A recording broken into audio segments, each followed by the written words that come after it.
ओम शांति। आज प्यारे मीठे बाबा की मुरली मंथन की डेट है 17 अक्टूबर 2022। तो आज मीठे मीठे बाबा ने हमें हमारी उन्नति के लिए पुरुषार्थ करना सिखा रहे हैं।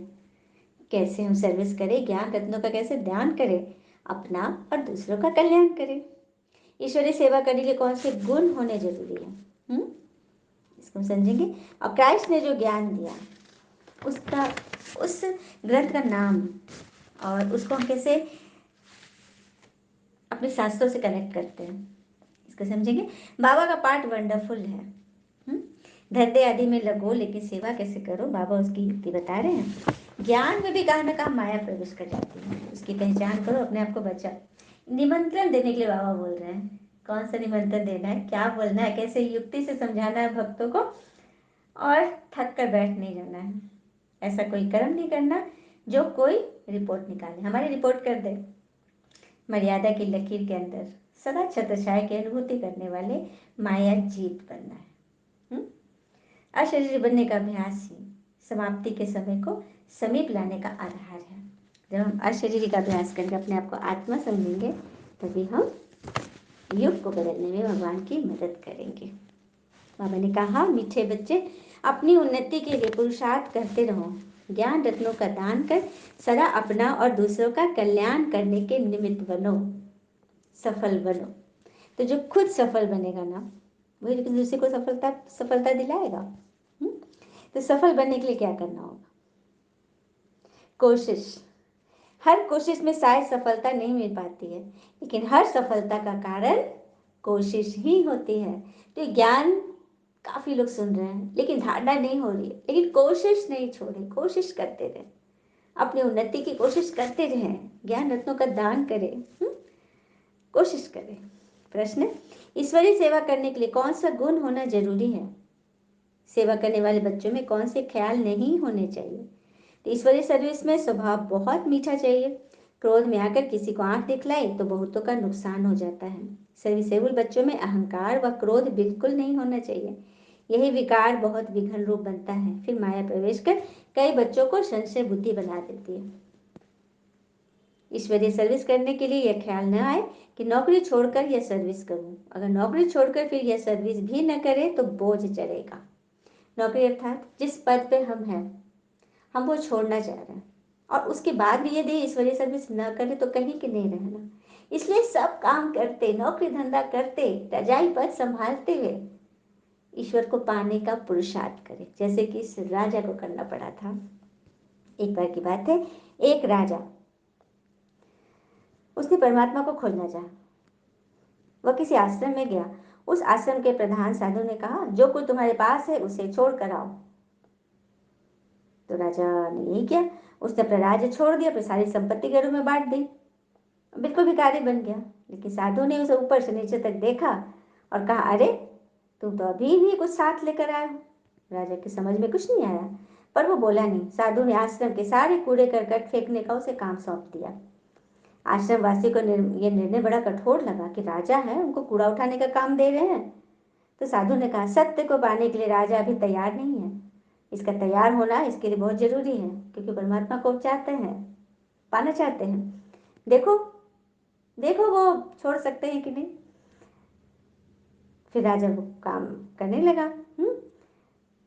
अगले दिन जब वो काम कर लिया तो साधु फिर, अच्छा, अगले दिन राजा जब कच्चे की टोकरी सिर पर लेकर गांव से बाहर फेंकने जा रहा था तो एक आदमी रास्ते में उसे टकरा गया। राजा ने उसे देखा और बोला, अरे अंधे हो क्या? साधु को जब इसका पता चला तो उसने कहा, मैंने कहा था ना अपने शिष्यों से कि अभी समय नहीं आया है, ये अभी भी वही है, मतलब राजापनी है उसमें। कुछ देर के बाद फिर राजा से कोई राहगीर टकराया। ये साधु उसकी परीक्षा लेने निकल कर रहा था। इस बार राजा ने कुछ बोला तो नहीं, लेकिन आंखें उठा कर देखा। साधु को जब इस बात का पता चला तो उसने फिर अपने शिष्यों से कहा कि अभी भी उसका छोड़ना कठिन है। तीसरी बार फिर यही घटना घटी। इस बार राजा ने रास्ते, और वो टकराता था, सारे कूड़े गिर जाते थे। इस बार भी वही घटना हुई। राजा ने बिखरे में सारे कूड़े को बटोरा और उस व्यक्ति को न को देखा न बोला, कुछ नहीं, चुपचाप कूड़े उठाए और चलता बना। उस दिन साधु ने बोला कि अब यह तैयार है। तो देखा, जो खुद ही को छोड़ देता वही प्रभु को पाने का अधिकारी होता है। खुद ही अर्थात अपने अहम को, कि मैं कुछ हूँ, मैं कुछ करूँ, कैसे किसी ने मुझे टोक दिया, मेरा रास्ता रोक दिया, मुझे विघन डाले। सत्य को पाना है तो स्वयं को छोड़ना पड़ेगा, अपने मैंपन को छोड़ना पड़ेगा, अपने अधिकार को छोड़ना पड़ेगा, कि अपने, कि मैं भी कुछ हूँ, मेरापन, मैं की जगह ते कर दो, तेरा। मन विचारों के कूड़े करकट से भरा हुआ है। आज हमारा मन विचारों के कूड़े करकट से तो भरा हुआ, फलना में ये कमी, फलना में वो कमी, इसका उसका, क्यों क्या, ऐसे वैसे, अतीत की बीती हुई बातें, भविष्य की चिंता, इसी सबसे तो मन हमारा भरा पड़ा है। तो इसी को जब विचारों से मुक्त करेंगे तभी ये ज्ञान अंदर जाएगा। ये ज्ञान सोने के बर्तन में ठहरेगा, जिसका मन सोने का हो, दिल सोना का हो। देखो, जो अच्छे लोग होते हैं उनका दिल सच्चा होता है, सबके लिए अच्छा सोचते हैं, करते भी हैं, लेकिन दिल के क्वेश्चंस नहीं जाते हैं मन में, किंतु परंतु जरूर रहता है ना। कोई दर्द छिपा के रखे हुए, क्षमा नहीं कर पाते हैं। तो जब सत्य को पाना है, सत्य पिता का हमें परिचय मिला है, तो ये सब कुछ तो छोड़ना पड़ेगा। जब छोड़ेंगे ना तभी सदा प्रसन्न। कहते हैं ना, जो प्राप्त है वही पर्याप्त है। गीत भी है, ओम नमः शिवाय, अर्थात मैं आत्मा अपने पिता शिव को नमन करती हूँ। ओम शांति। भगत लोग जब ओम नमः शिवाय कहेंगे तो किसकी तरफ देखेंगे? शिव के लिंग को देखेंगे, शिव के मंदिर को याद करेंगे, नमक रखकर पूजा करेंगे। तो ये तो हो गई भक्ति। लेकिन हम किसे याद करते हैं? लिंग की पूजा भल करते हैं, देखो भक्ति के तोड़ भी निभाने हैं, सब कुछ करने हैं, लेकिन भाव क्या होता है कि हम तो परमात्मा शिव को याद कर रहे हैं, हम तो ज्योति की पूजा करते हैं, हम तो ज्योति को पहचानते हैं। और हमें ये भी पता है कि शिव बाबा हमको पढ़ा रहे हैं, रात दिन का फर्क है ना। दुनिया वाले तो बस पूजा कर रहे हैं और हम लोग तो उनके सामने उससे पढ़कर पूज्य बन रहे हैं, दुनिया को तो पता ही नहीं। और क्या पढ़ाते हैं बाबा इस पाठशाला में? सहज राजयोग और ज्ञान। राजयोग, स्वयं पर राज करने की बाबा हमें विधि सिखाते हैं। जैसे क्राइस्ट की पुस्तक है, क्राइस्ट ने जो दान दिया, ज्ञान दिया, उनका नाम क्या पड़ा उस ग्रंथ का? बाइबल। तो शिव बाबा ने जो ज्ञान दिया वो उससे कौन सा ग्रंथ बना? तो गीता, भगवत गीता, अर्थात भगवान की गाई हुई गीत है ना, मीठी मीठी। और गीता से ही देवी देवता धर्म स्थापन हुआ है, गीता से ही तो धर्म स्थापन हुआ, सनातन धर्म। तो ये कौन करा सकते हैं? एक शिव ही करा सकते हैं। बाकी श्री कृष्ण भी सांवरे से गोरे बनते हैं, बनाते नहीं है किसी को। वो खुद बच्चा है, वो सांवरे से गोरा बनते इस ज्ञान से, लेकिन किसी को बना नहीं सकते। बनाने का काम परमात्मा का है, क्योंकि आत्मा का कल्याण, आत्मा के कल पुर्जे वही ठीक कर सकते हैं ना। तो बच्चों को अच्छी रीति बाप का परिचय देना है। बाकी दुनिया में तो सर्वव्यापी व लिंग कह देते हैं।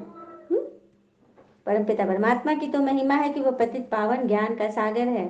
यह पोस्टर बाहर लगा देना चाहिए, अपने घर के बाहर बाबा बोलते हैं लगा दो पोस्टर, शिव परमात्मा से मिलना है तो आकर मिलो, 21 जन्म के लिए स्वर्ग की बादशाही ले लो, मन के राजा बन जाओ। बच्चों को ऊंच वर्षा पाने का शौक होना चाहिए, अपनी उन्नति के लिए पुरुषार्थ करो, अपना और दूसरों का कल्याण करो। शिव बाबा तो सभी का कल्याण करने वाले हैं ना, सभी भगवान के तो सभी बच्चे हैं ना, तो भगवान तो सभी का कल्याण करेंगे।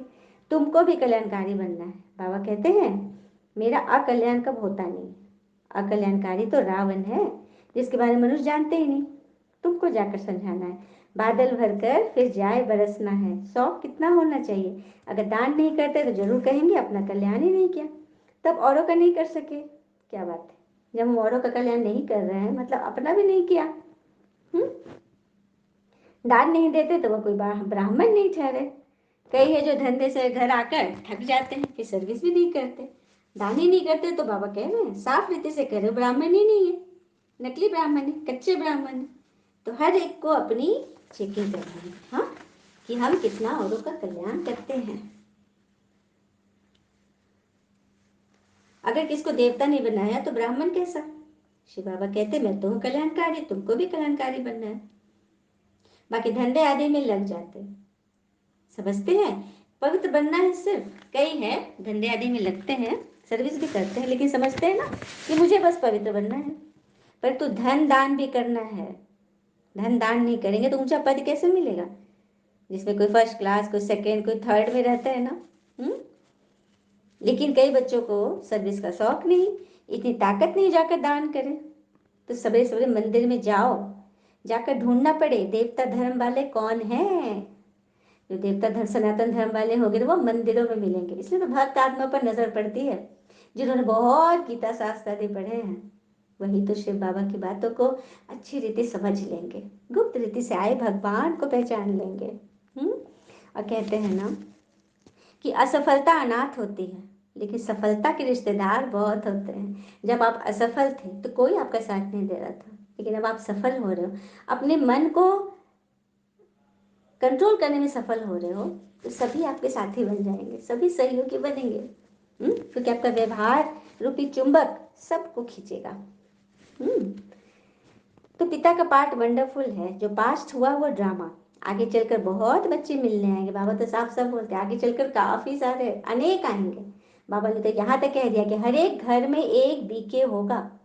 जैसे हम अपने घरों में, हर एक धर्म की आत्मा अपने अपने घरों में एक इबादत स्थान रखती है, एक पूजा घर रखती है, एक अरदास का भवन रखती है। चाहे सिख हो, ईसाई हो, हिंदू हो, मुस्लिम हो, सभी के घर में एक कोना जरूर होता है। तो इसीलिए बाबा कहते हैं हर एक घर में एक ब्राह्मण बच्चा जरूर होगा। क्योंकि जिस तरह से अशांति का वातावरण अभी तो देखिए, जिस तरह से थर्ड वर्ल्ड वार की स्थिति बन रही है, प्लेटफॉर्म बन रहा है, तो थर्ड वर्ल्ड वार के बाद दुनिया तो बचनी नहीं है। क्योंकि अब साइंस इतना ज़्यादा एडवांस हो गया है, पहले हिरोशिमा पे सिर्फ गिरा था, तो क्या हाल है हुई, और अभी तक भी वो किस स्थिति में है, पूरी तरह फर्टाइल नहीं है। तो ये हाल है, जबकि उतने एडवांस उस समय नहीं थी। अभी तो सोचने की बात ही नहीं है कि साइंस कितनी ज़्यादा उन्नति कर चुका है। हाँ, अभी तो बस एक बटन दाबने की दरकार है, फिर देखो दुनिया कितनी बार खत्म हो जाएगी। ठीक है, तो समय तो आ चुका है, अंत समय समय आ गया। इसलिए बाबा कहते हैं बच्चे एवर रेडी रहो, तैयारी करो।